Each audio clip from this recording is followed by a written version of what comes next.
It's an uprising. It's an uprising.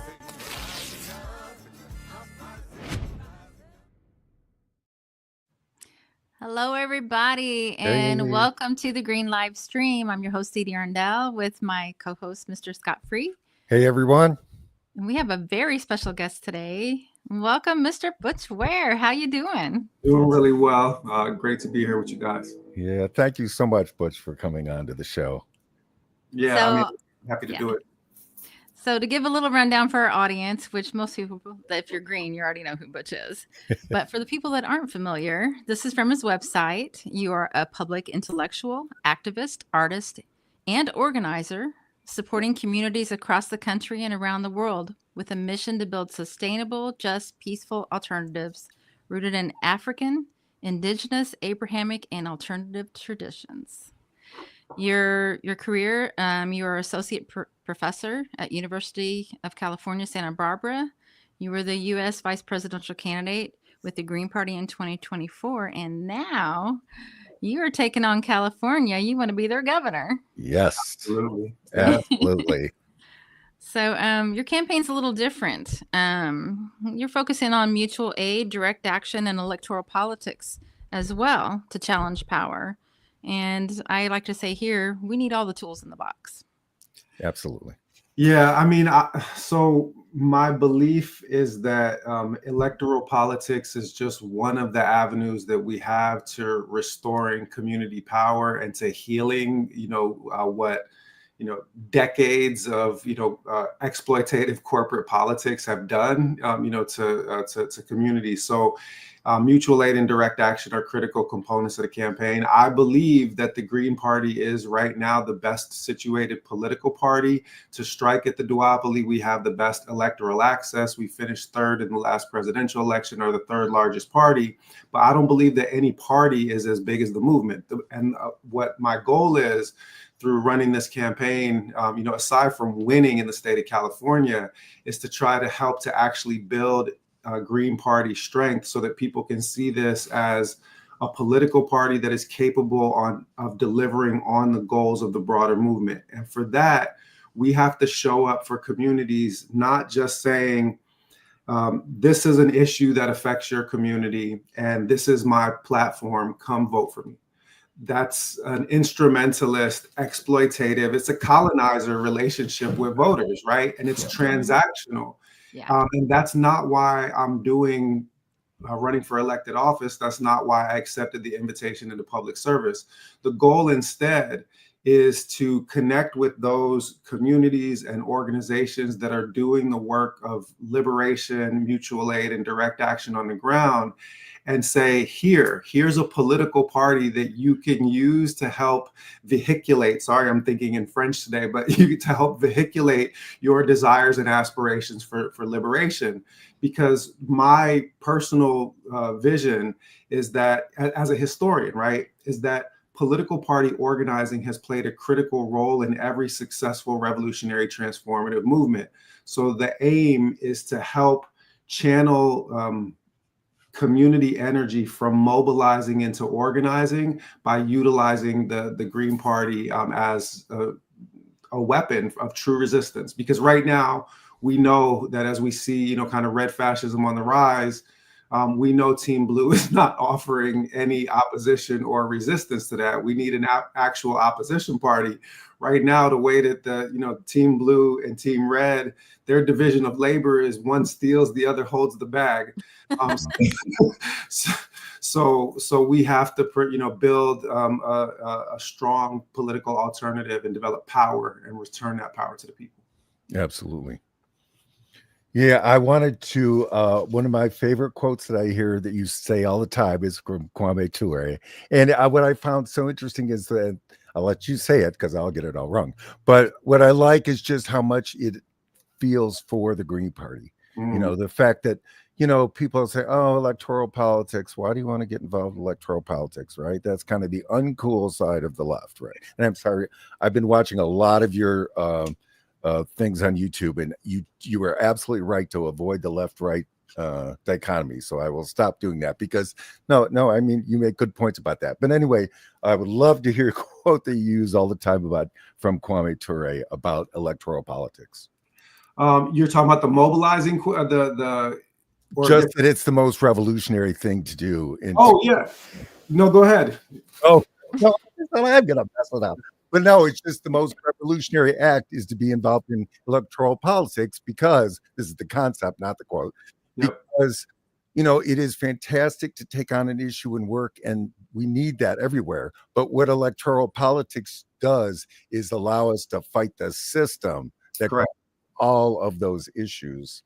So that's the revolutionary aspect of electoral politics. So what Kwame Ture said specifically, I'll change the initial wording just to collapse 3 sentences into one. But the gist of what he said was, revolutionaries don't just mobilize around issues. Revolutionaries organize against systems. Okay. And what I see as possible in this moment is the use of this political party as a vehicle for that organization, channeling our efforts from mobilization into political organizing, because we saw in 2020 with the Floyd uprisings, mass mobilization around the issue of police brutality. We saw more white folks than Black for the first time in my lifetime, first time in anybody's lifetime that had happened, right? Yep. So you saw unusual scale of mobilization. Similarly, in the Free Palestine movement, you have seen mass mobilizations. In the Abolish ICE movement, exactly, immigrant protection, you have seen mass mobilization. However, that mobilization, as Kwame Ture puts it, is ephemeral, it's episodic. It's easy to get the masses mobilized around an issue. He refers to them as the unconscious, but getting the unconscious to organize against the systems that produce all of those issues is a much more difficult task. So that's my aim. And as for the role of electoral politics in it, my thinking on that is as much informed by Malcolm and by Huey Newton as it is by Kwame Ture himself. Malcolm, in the last year and a half of his life, was organizing a door-knocking campaign in Harlem. He said in one of his speeches in '64, he said, "I'm going to knock on every door in Harlem and register every Black face behind every door, not as a Democrat or as a Republican, but as an independent." His goal was to use outside of the duopoly electoral power as leverage for the movement work that was taking place in the streets. Similarly, Huey P. Newton ran for Congress not once, but twice. There is no more revolutionary and successful revolutionary movement in American history than the Black Panther Party. Yes. And the Black Panther Party saw a strategic use of electoral politics as serving the overall aims of revolutionary change. So as I assessed the state of play and the depth of corporate exploitation, the depth of escalation in police repression, the scaling up of the genocide and the imperial boomerang that was bringing back in the form of massive efforts to surveil and suppress political speech, we have to respond at scale as well. We have to build an organizational structure that is up to this moment, and it's going to require elements of Kwame Ture. It's going to require elements of the Panthers. It's going to require elements of the socialist, past in the U.S. It's going to require organizing elements that have never been configured and arrayed together. Because what's coming? Listen, the one thing that we know for sure is that the Democrats are not going to help us. Yeah. So the one thing that we know for sure is that we have no one to rely on but ourselves. And so I'm running essentially in order to make California the tip of the spear in revolutionary change. And I think that it's the place that's elected more Green Party elected officials than any other state. It's the left-leaningest. I mean, it's the most liberal and also the most progressive. We could say it. We could say it that way. Choice of words. The most for the people. Trying to be very the actual people. Trying to be very careful. And the thing is that part of that is also like important in how we use language and rhetoric. Because the reality is that we are going to need to detach a bunch of liberals from the structure of the Democratic Party if we are going to be successful. Yeah. And that's a much easier affair if you point out the failings of their leadership and how they fail to deliver even on the promises of liberalism, of which we are not adepts. But even as they fail to deliver on the promises of liberalism, you can show them objectively now that the Democrat Party is so far to the right of Ronald Reagan that, Reagan looks like LBJ in comparison. So there is a real moment, if we don't get, too attached to labels and things of that nature, of just saying, listen, we need universal health care. We need affordable housing. We need quality education. We need to divest from genocide. We need to stop pouring our tax dollars into incinerating children in tents. And if we stay focused on those issues, we're not just going to get traditional leftists. And we saw this in the 2024 campaign, is that in the last couple of polls that came out, there were as many registered Republicans that were crossing over to vote green as there were registered Democrats. And I am counting on making an appeal that does not obey the logic of blue v red. Right. Exactly. Absolutely. And we talked about on Saturday, the hands-off protests were put on by Indivisible. But if you go to their donate, it is Donate to Act Blue. That is the Democratic Party. Nancy Pelosi spoke in Scranton, wherever. I don't know. Right. She spoke in Scranton. And, I feel that Bernie and AOC, they're out on their oligarchy tour to let their supposed voters release that fear and rage by getting them mobilized and letting them yell in the street. Their oligarchy tour. I love. Oh, I love what you did there. Not the fighting oligarchy tour. It's just the Right. Well, thank you. Here's the thing: is that controlled opposition at its finest. The fool me once, shame on you. Fool me twice, shame on me. When you get to 3 and 4 times, where is the shame sit at that point in time? Right. Listen, I'm not going to question what was in Bernie Sanders' heart when he ran in 2016. But he knuckled under to the corporate wing of the Democrat Party. And what he had done was rally a progressive populist movement and hand them off to neoliberal genociders. Yeah. He did that in 2016. So handed them to Hillary Clinton. In 2020, again, rallies progressive elements, populist elements, hands them off to genocide Joe Biden. Crime bill Joe Biden, and tells people that they have to vote for him. 2024, same process. And what you are seeing now is an effort to publicly hand the baton of progressive sheepdog from Bernie Sanders to AOC Pelosi. That's what the theatrics of this is. What I will say that's been interesting in the last couple of days is first in Idaho, and then in California, people put up Free Palestine flags, and Free Palestine chants started while Bernie was speaking. And Bernie, of course, it's fascinating. He cannot say Free Palestine.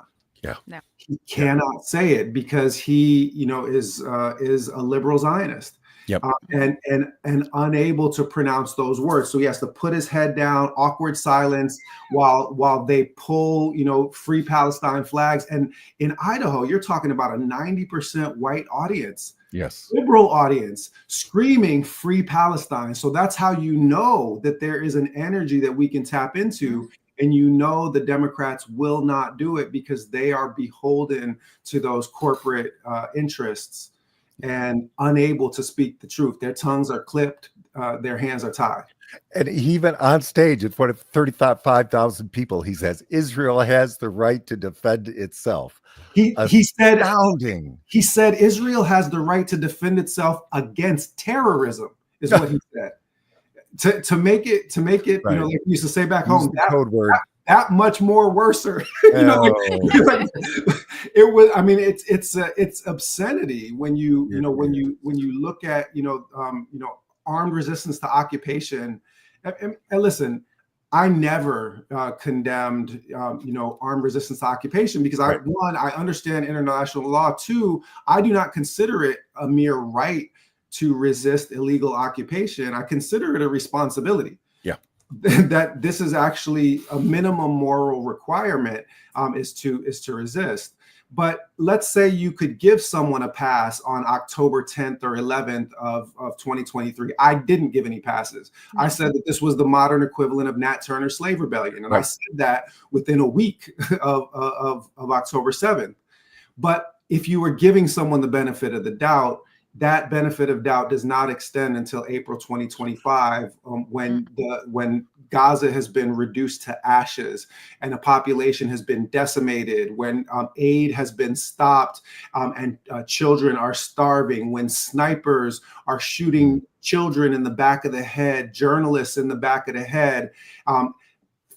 It is an act of utter moral depravity to say in those circumstances, Israel has the right to defend itself, because everyone knows that an occupying force has no right of self-defense against the people that it is occupying. And international law enshrines the right of occupied people to resist their occupiers, including armed resistance. Yep. So it is a bold-faced, filthy lie. It is Zionist BS. Yeah. From Zionist BS, Zionist Bernie Sanders. and that's his nickname for me from now on. There you go. Perfect. I'm calling it the Zionist BS and AOC Pelosi tour. Yep. I'll borrow your line. It's the oligarchy tour. Oligarchy. You got to do the quotes. Yes. Yeah, I mean, Bernie chose his career over his revolution, and all of his ideals he stole from the Green Party. So I finally found my way here. And I wanted to talk to you about your fantastic speech that you have on your website about the extinction burst and how that relates to Palestine. I mean, the empire is crumbling, and that's when it gets worse. I kind of feel like we're kind of there. We're definitely there. I mean, I've said this, people that have heard me talk about my story. I was introduced to my personal faith tradition of Islam and to the Black radical tradition in the same night. I read the autobiography of Malcolm X cover to cover in one night. I had converted to Islam by the end of the week, and was, leading Pan-Africanist revolutionary reading groups by the time I was 17, 18 years old. I mean, these were kind of foundational pieces for me. So to return to that, to the topic of the speech that's on the website, and just, can you give me the cue back again? Extinction burst. Exactly. Yeah. Burst. Yeah. So across all faiths and philosophies, whether those of secular traditions or of metaphysical faith traditions that believe in afterlife, there's a single universal truth that is expressed in different ways across all of them. All empires fall. All empires fall. Nothing that is held by force is ever held. Empire is doomed. And so what we are witnessing is the end of a 5-century cycle of capitalist, white supremacist empire. Mm-hmm. The Spanish, then the Portuguese, then the Dutch, then the French, then the British, and after World War II, the United States of America. Yeah. And what we have operated in the United States of America since World War II, and especially since the attack on civil liberties post 9/11, is the single most dangerous instrument of surveillance and death dealing ever to exist in human history. Mm. That's what the United States government is at this point in time. And that sounds very dark and very gloomy. But I am convinced that, and it's not just me, like Richard Wolff, economist, and many, many others, have just outright stated this is the decline phase of American empire. There's a bunch of different metrics for it. Something like 80% of the globe's reserve currency was held in dollars as recently as the 1980s. That's down to 40%, according to some metrics now, right? All of the signs of imperial collapse and decay are upon us. And so what we are seeing in the Zionist entity is an extinction burst of that old school white supremacist settler colonialism, right? Malcolm said this in 64 in his field notes. He said this is a white Jewish population being empowered by white imperialists to move brown Arabs off their land. So Malcolm read the settler colonialism in Palestine as an iteration of white supremacy, which is also how Naomi Klein reads it. It's how any sensible thinking person, Norman Finkelstein and others. Mm-hmm. So what we're witnessing in Palestine is the extinction burst of that old school settler colonialism, but it is tethered to this broader, far-flung, far-reaching American imperial project. As Caspar Weinberger put it, Israel is the landed battleship of the US in the Middle East. So it has been our outpost for colonial control, for neo-colonial imperial control. And I think that we are witnessing the extinction burst of both the Zionist entity and the American empire.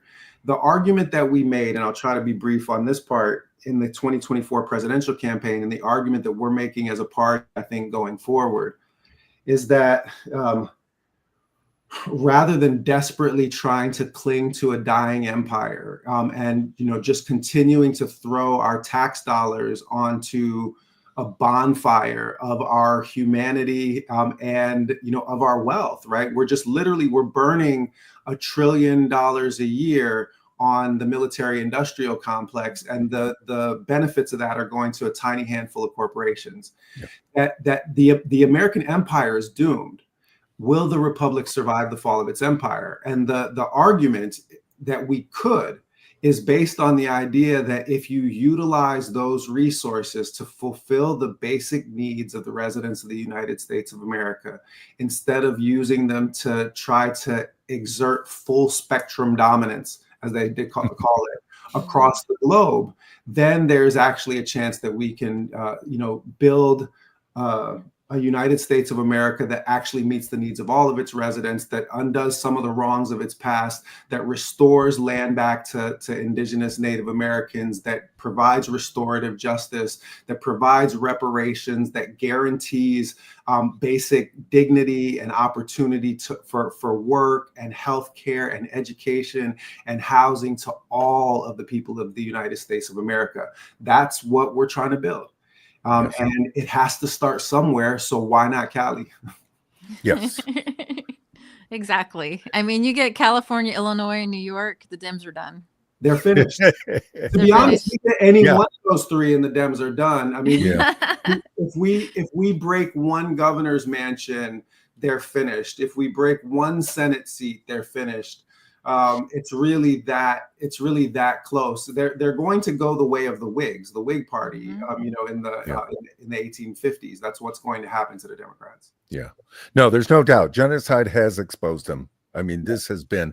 I have to say, October 7th has been the most incredible educational experience for, I think, all of us. Mm-hmm. And I feel I'm still learning. Like, now we look back at Iraq and Iran and Syria and Libya, and we're coming to the realization that it was Zionism involved in all of that. I didn't know that as they were happening.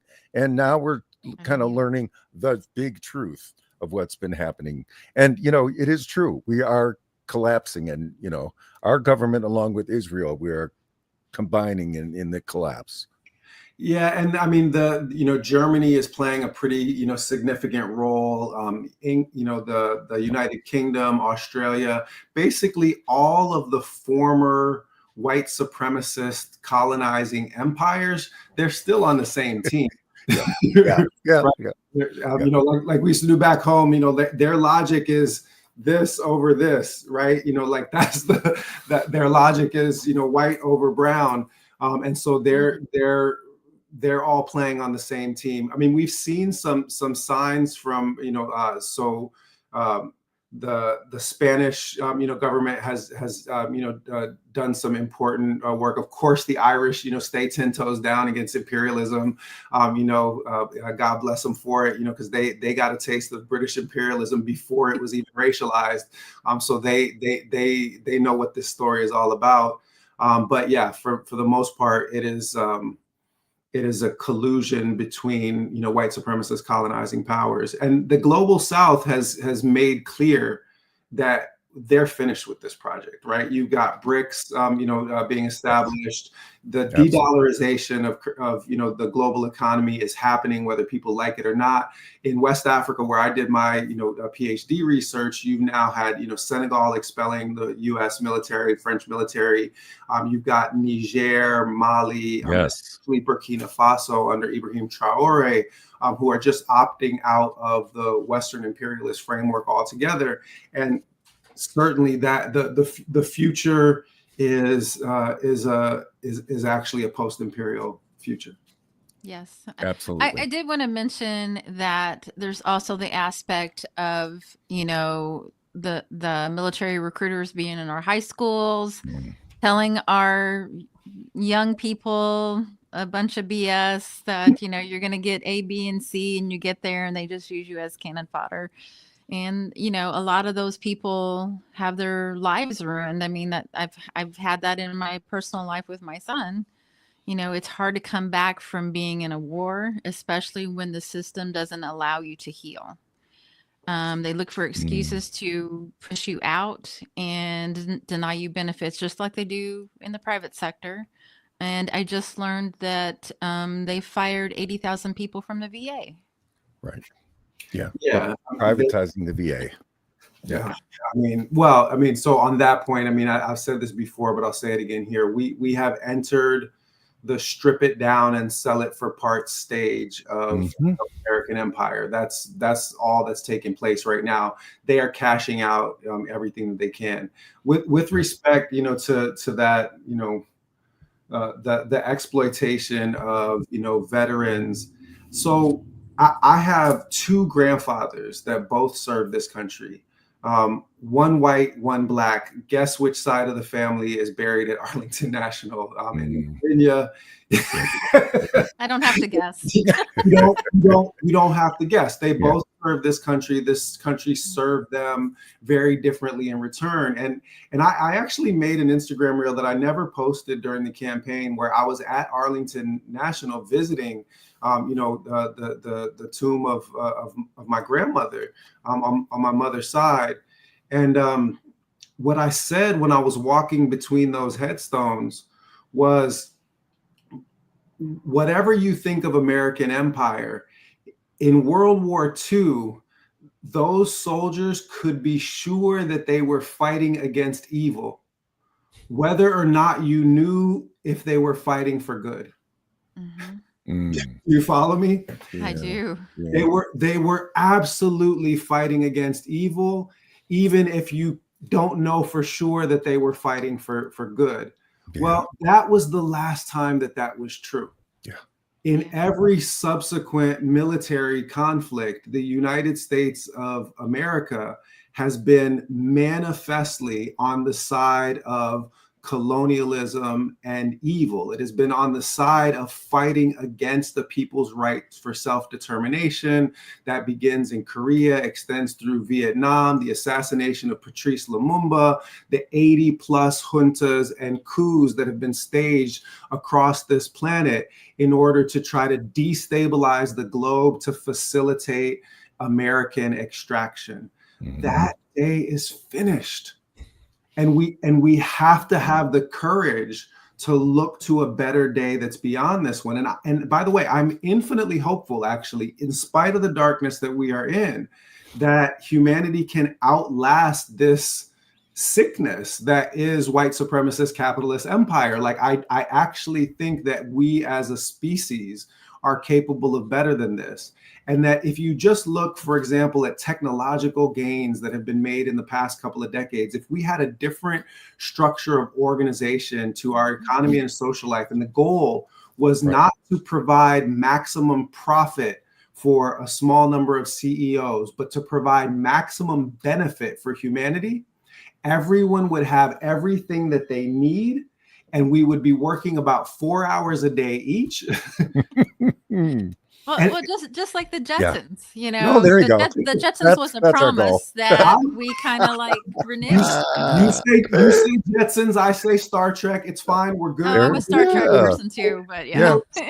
Star Trek, Right. the Earth was one planet, and people still had their individual identities. They spoke their own different languages, but people came and went, you know, from one part of this globe to another, and everybody's basic needs were met. Believe it or not, we have that capacity within our reach today.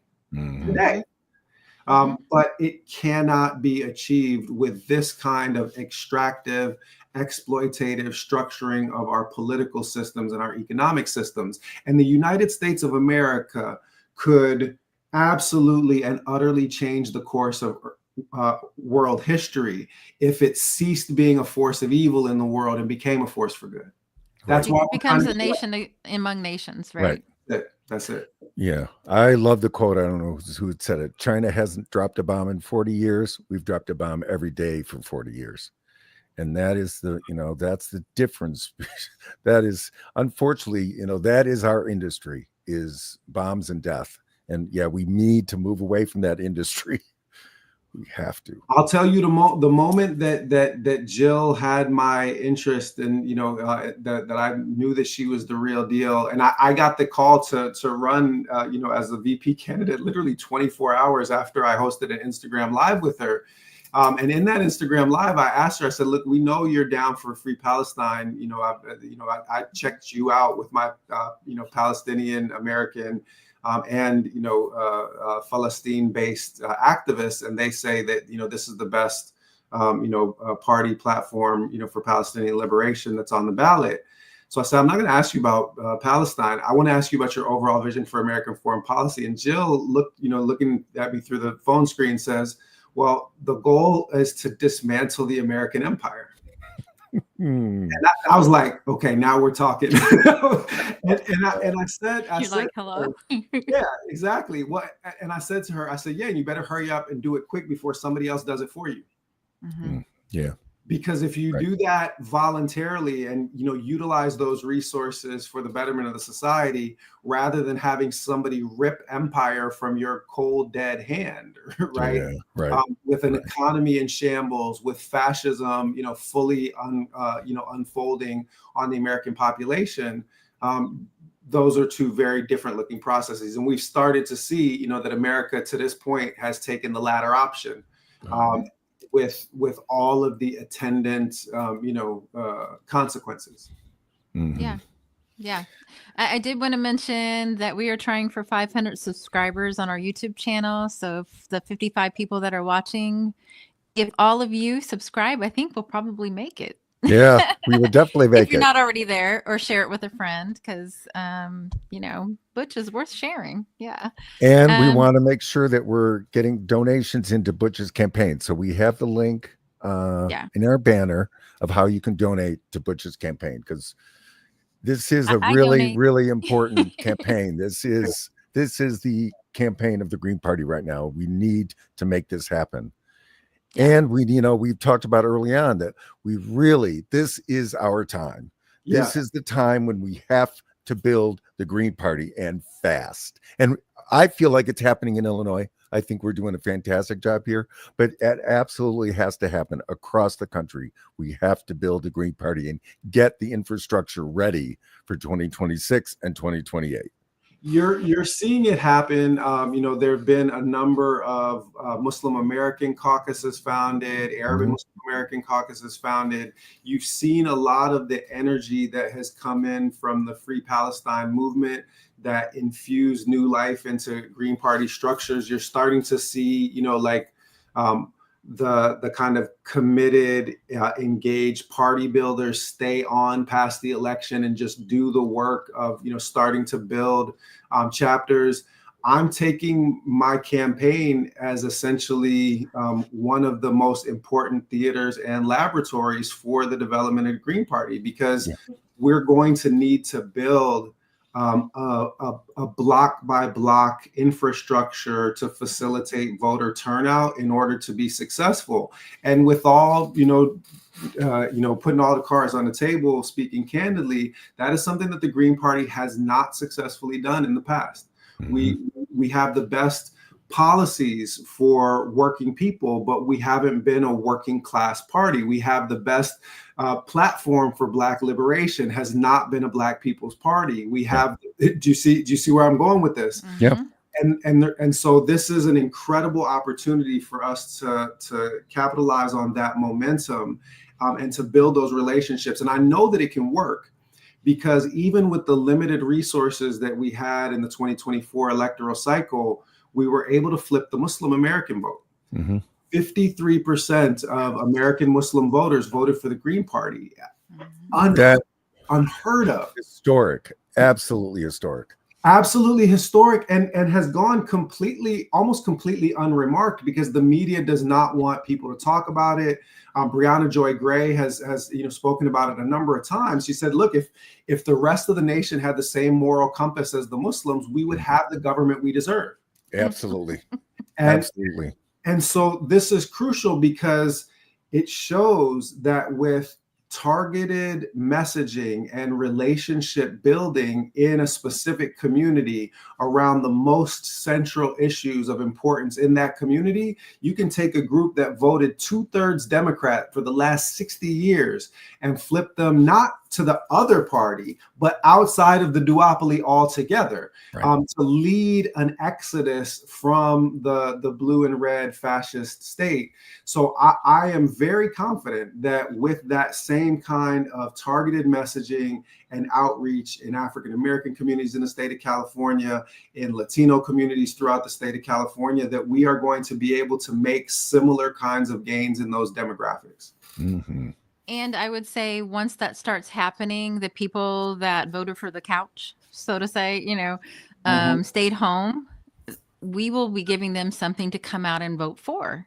Yes. And that is the largest electorate in the country. More people stayed home than voted for either of the other two parties. Yeah, 90 million, plus registered, voters that wouldn't vote for either genocidal party. I mean, you were essentially confronted with a choice between a war criminal and a domestic terrorist.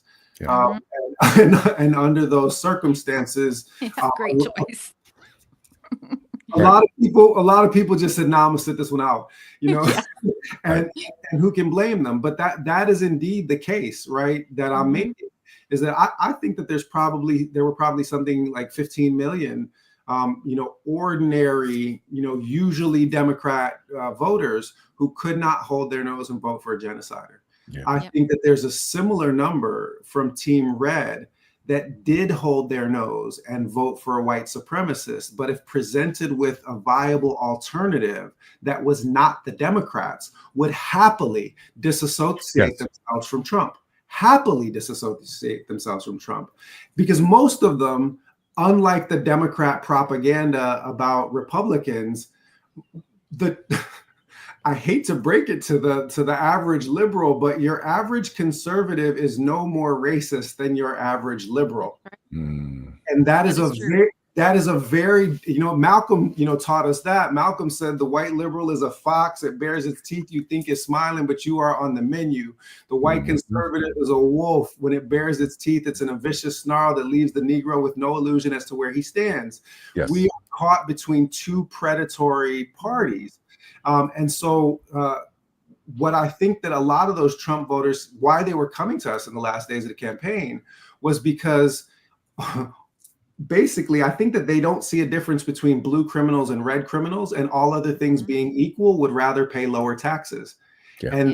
And they were convinced that if we stopped throwing $1 trillion away on foreign wars, then they would get lower taxes out of it. And I think that there's this unique feature of the gubernatorial primary in the state of California that's going to work in our favor. So they tried to rig it, with one of these top two advance, which is a typical duopoly trick to try to keep the third party, from advancing to a general election. Except in this instance, California leans so far left, liberal, progressive, away from the conservatives. Let's just put it that way. That there are as many registered independents as there are registered Republicans in the state of California. So yeah, I lived in California for 20 years, so I know. Yeah. So if we are able to run just to second in that primary in a divided field, then what will happen is that we will be up against a Democrat for 5 months. Word is that Kamala is likely to run. Katie Porter. Katie is already, she's already given away the game when she said that if Kamala were to enter the field, it would likely clear the field, because what that signaled was that Katie Porter's job is to do what AOC, Pelosi, and Bernie are doing nationally in California. Her job is to get the progressive base engaged and then hand them off to Kamala at the end of the summer. It's always the same game with the corporate wing of the Democrat Party. So what's most likely to happen is if we're able to get to that second spot, then from June until November, the Democrat candidate, likely Kamala, or someone like Katie Porter, also made her "I Stand with Israel" hostage video as well. Like she's got I put it on my social media feed the other day just to remind people, that what passes for progressive in the Democrat Party is still the support for genocide. Right. Do not allow yourself to be deluded on that fact. So what's going to happen if we're able to get to that second spot is that we're going to have 5 months of me beating the hell out of them on a debate stage, and that is going to activate not only those independents, but I'm counting on a lot of those Republicans coming over at that stage of the game too, when they see me kicking the crap out of corrupt Dems. Yes. Because that kind of brings me to that. Yes, they will love that. There are a lot of Black conservatives now that started following me after the Breakfast Club, interview. For that reason, and so I think that what's likely to happen is that we are going to be able to get not only a lot of those Bernie Trump voters, but a lot of those Trump voters. Yeah. Absolutely.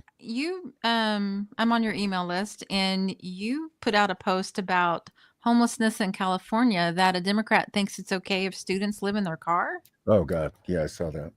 Yeah. So way to solve the problem. Oh my God. Where do we even begin?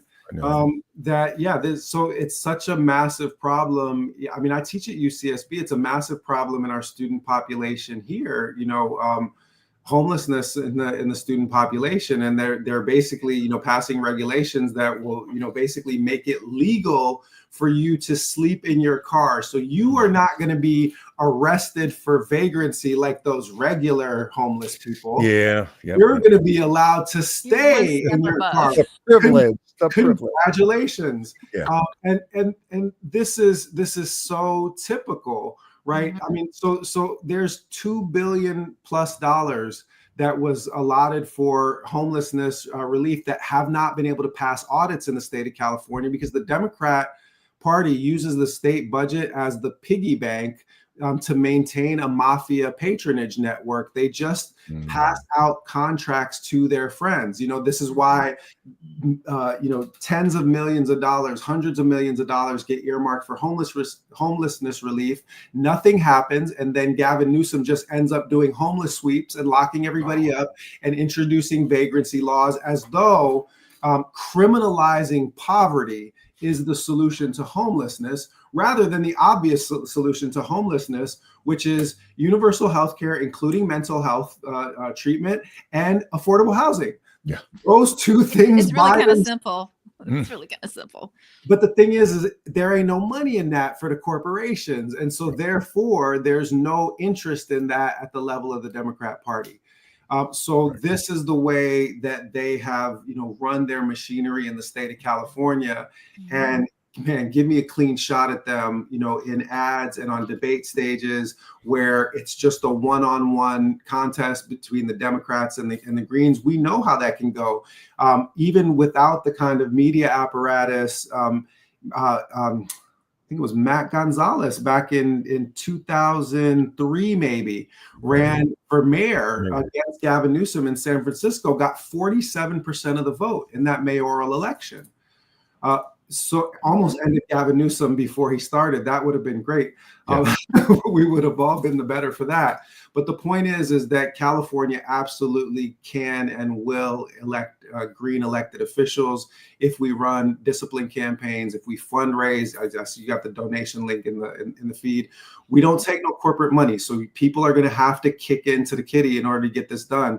The Muslim community has been a great source of funding, especially the suburban Muslim communities that tend to be well heeled when it comes to fundraising resources. But it's going to take all of us, because we're not taking a penny from corporations. We're not taking any PAC money. The good news is that the single donor donation limit for the California gubernatorial is $36K before the primary and $36K after it. So we're not dealing with the small amounts that people were limited to for the presidential campaign.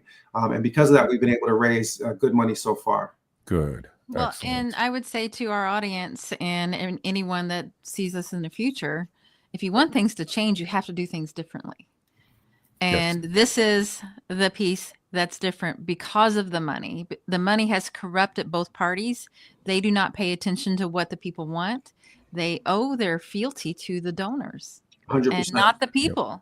No. I also wanted to give you a tiny bit of history about me. I was one of the co-founders of the March for Medicare for All. Oh, okay.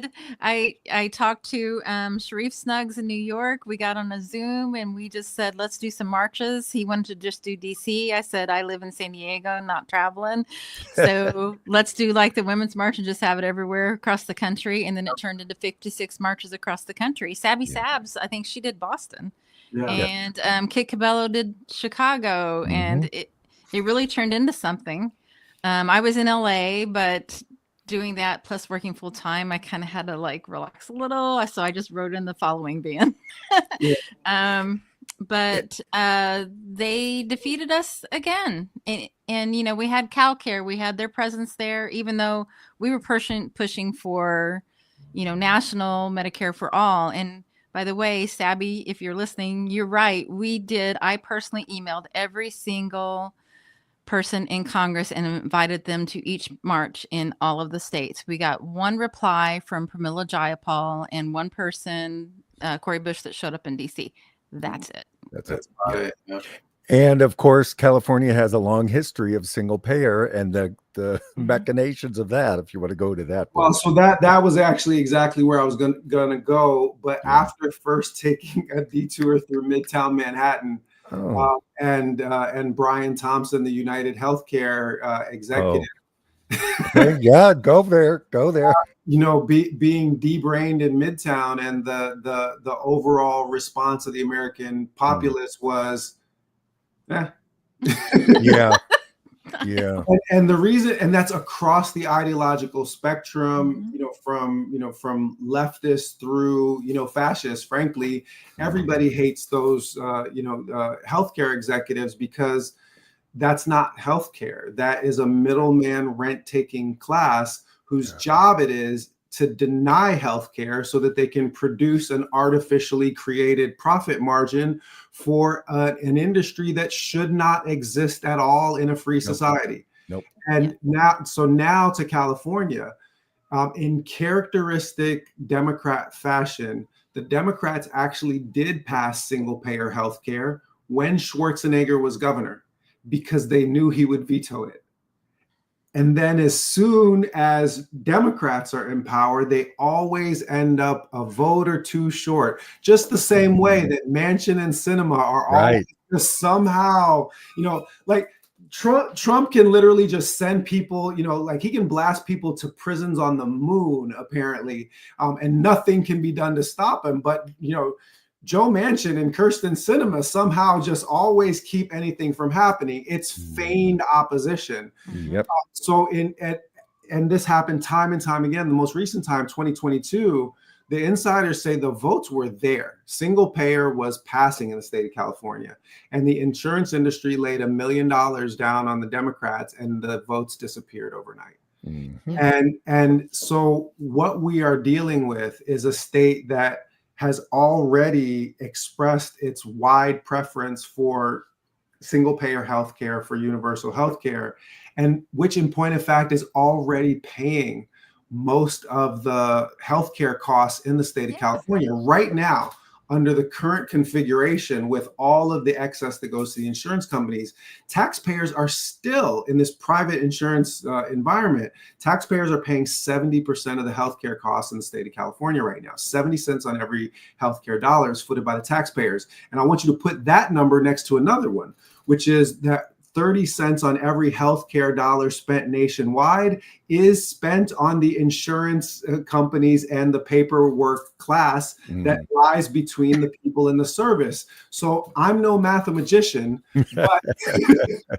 but those seem to line up pretty well. If you literally just pull the middleman class out, you already have what it takes to pay for your healthcare as currently constituted. And that takes us back to this strip it down and sell it for parts privatization that we are seeing, the Republicans engaged in, and which the neoliberal Dems have been complicit in deeply, neck deep, not knee deep, since Clinton, which is this pure fiction that by privatizing things, you make them more efficient. And here's the part that's so crazy about that. A fourth grader can figure out that this is sheer nonsense, because if you spend the same amount of money and one entity will operate the service at cost, not for profit, and the other has to make a profit, and you're spending the same amount, then you know that by definition, with that for-profit entity, you will get lower quality care for the same cost, or you will get equal quality care at a higher cost. So the inefficiency is built into it.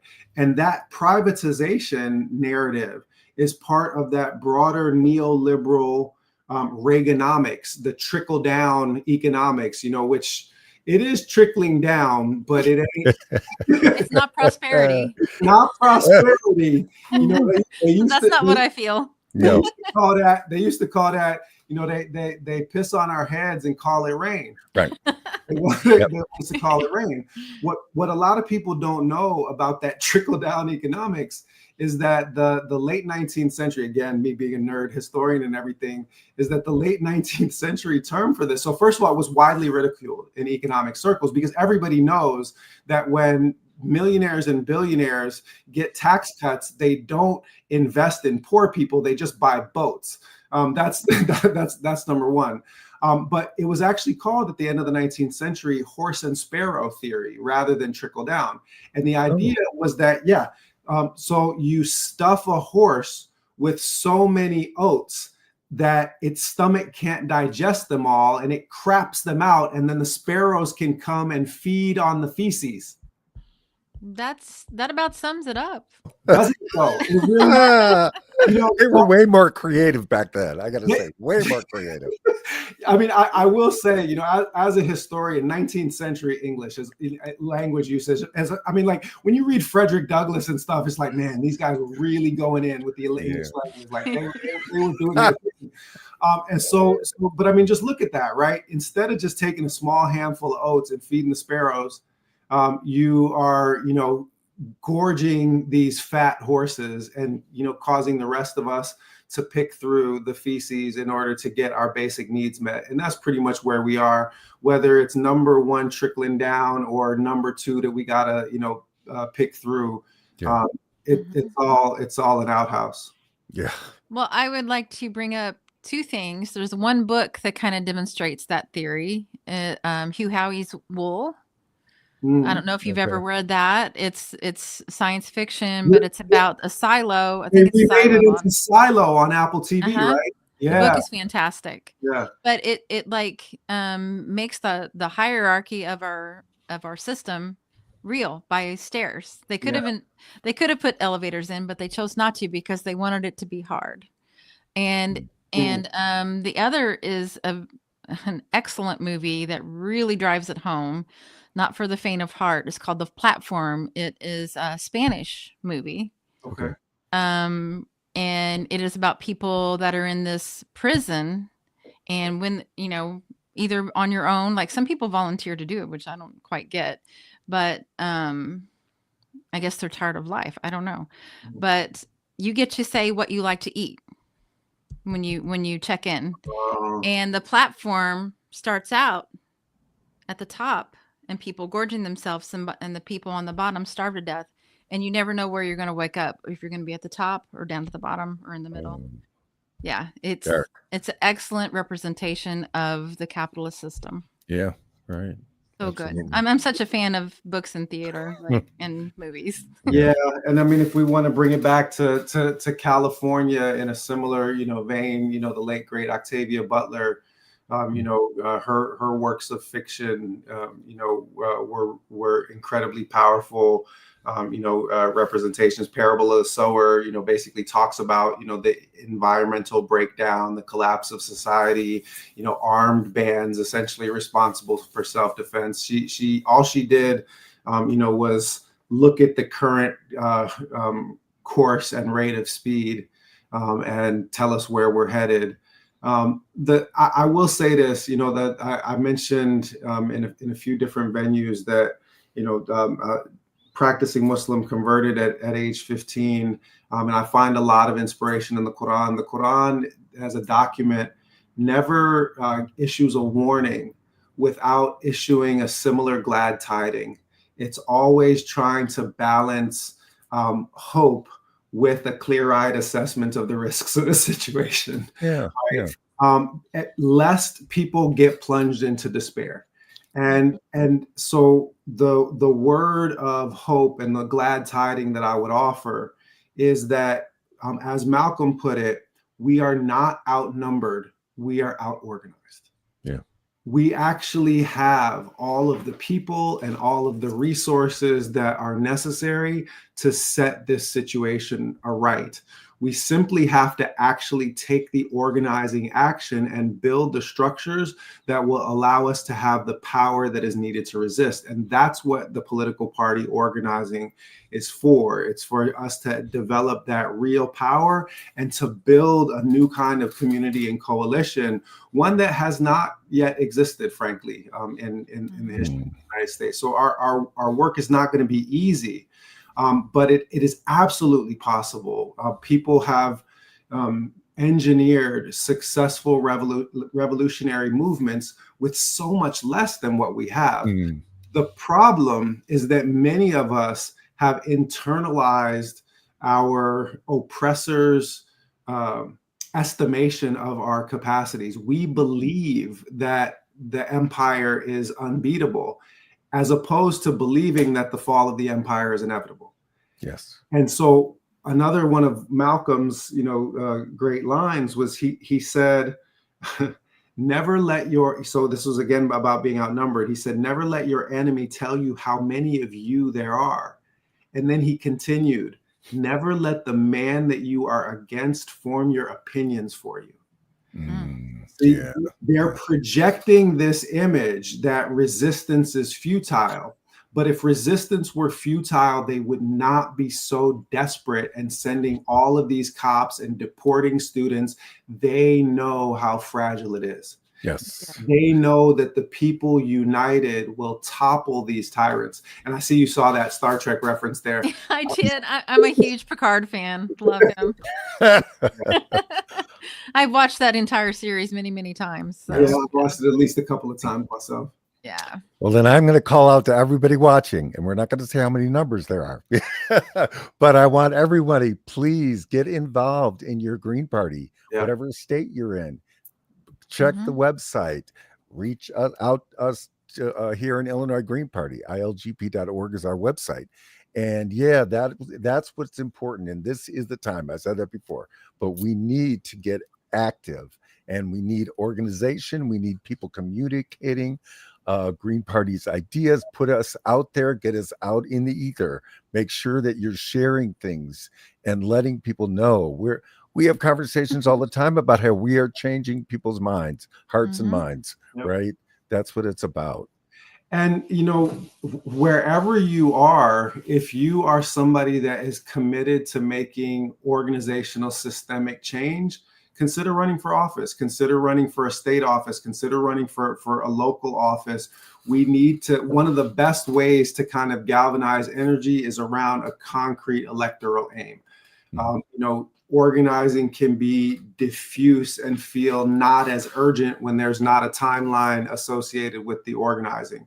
So if you're somebody that is committed and an effective communicator, even a not that effective communicator that is committed to communicating with authenticity and integrity, run for office. Yeah. Yeah. Absolutely. We did have a question here. Okay. Yeah, a couple of comments. Amanda Marie Brinkley from Peoria, but I live in North Carolina and I grew up in Indiana. She's got this question. Could volunteers be writing laws now, or is that something that happens in the Green Party? Like in advance of people actually getting elected, just writing laws with AI, show people what laws could be. Yeah, I mean, so one of the things that so we've got a lot of material on the on our website, different kind of content, interviews, press releases. The place that the next week is going to see the most movement on the website is in detailed policy positions on a series of concrete issues in the state of California. Yeah. So the way that I would answer that question is that we can absolutely be articulating the vision of the policies that we want to enact and laying those out with detail, being ready to talk to folks about that in a language that they can understand, whether you're talking to, inner city constituencies in LA or, rural constituencies, here in Santa Barbara County. So that's something that we need to do. And all of us should be doing. We should be making the Green Party platform accessible to people across municipalities and states across the country. If I want to add just quickly, if bill writing is your thing, go for it. I actually wrote a bill. It was to try to help condo homeowners in Chicago against the process of deconversion. I was working with a Democrat, Feigenholz is her name, and it didn't go well because she was, working for the real estate interests. But my point is just, yes, absolutely. Whatever your strength is, bring that strength.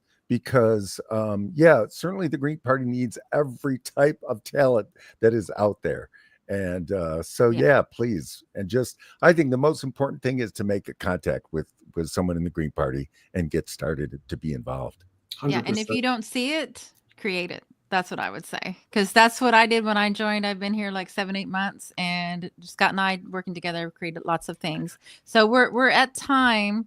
I will say, please go check out Butch Ware's site. It's butchwareforgov.com. And you have an event on Sunday coming up that's virtual, I believe.